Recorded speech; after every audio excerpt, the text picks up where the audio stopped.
Bonjour à tous, bienvenue sur Cultivate Your French.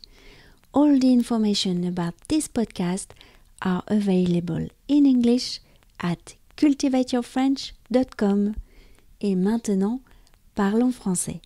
Cette semaine, l'épisode que j'ai choisi pour vous sur One Thing in a French Day s'intitule Chenonceau.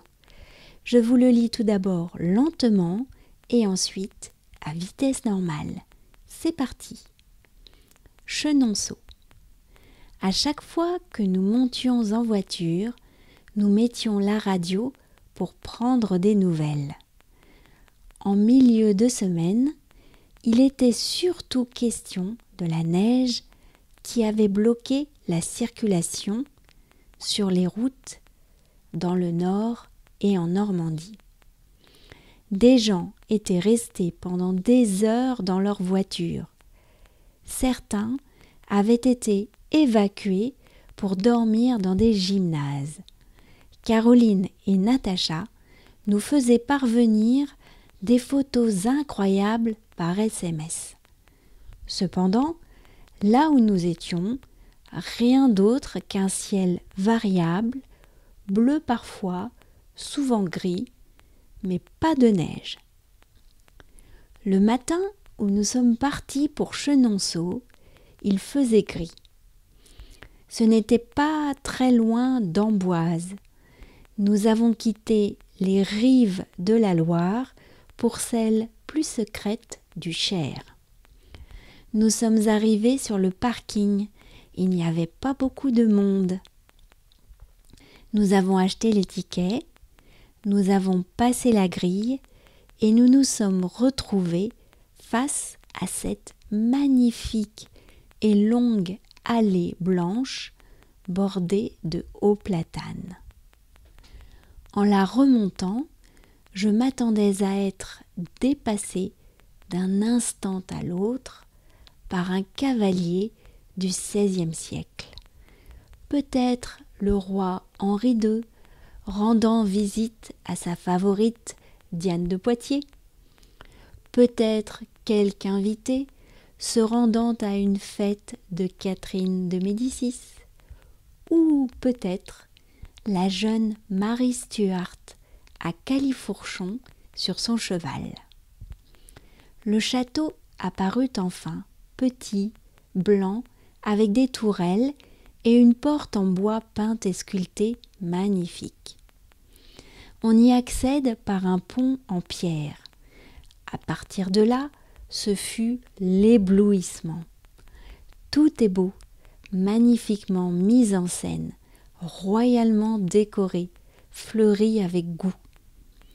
Ce château respire l'histoire. Notre visite a été assez courte, mais je ne rêve que d'une chose, retourner à Chenonceau. Et maintenant, à vitesse normale, Chenonceau. À chaque fois que nous montions en voiture, nous mettions la radio pour prendre des nouvelles. En milieu de semaine, il était surtout question de la neige qui avait bloqué la circulation sur les routes dans le nord et en Normandie. Des gens étaient restés pendant des heures dans leur voiture. Certains avaient été évacués pour dormir dans des gymnases. Caroline et Natacha nous faisaient parvenir des photos incroyables par SMS. Cependant, là où nous étions, rien d'autre qu'un ciel variable, bleu, parfois, souvent gris, mais pas de neige. Le matin où nous sommes partis pour Chenonceau, il faisait gris. Ce n'était pas très loin d'Amboise. Nous avons quitté les rives de la Loire pour celles plus secrètes du Cher.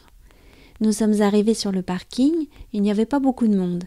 Nous avons acheté des tickets, nous avons passé la grille et nous nous sommes retrouvés face à cette magnifique et longue allée blanche bordée de hauts platanes. En la remontant, je m'attendais à être dépassée d'un instant à l'autre par un cavalier du XVIe siècle. Peut-être le roi Henri II rendant visite à sa favorite, Diane de Poitiers. Peut-être quelque invité se rendant à une fête de Catherine de Médicis. Ou peut-être la jeune Marie Stuart à Califourchon sur son cheval. Le château apparut enfin, petit, blanc avec des tourelles et une porte en bois peint et sculptée magnifique. On y accède par un pont en pierre. À partir de là, ce fut l'éblouissement. Tout est beau, magnifiquement mis en scène, royalement décoré, fleuri avec goût. Ce château respire l'histoire.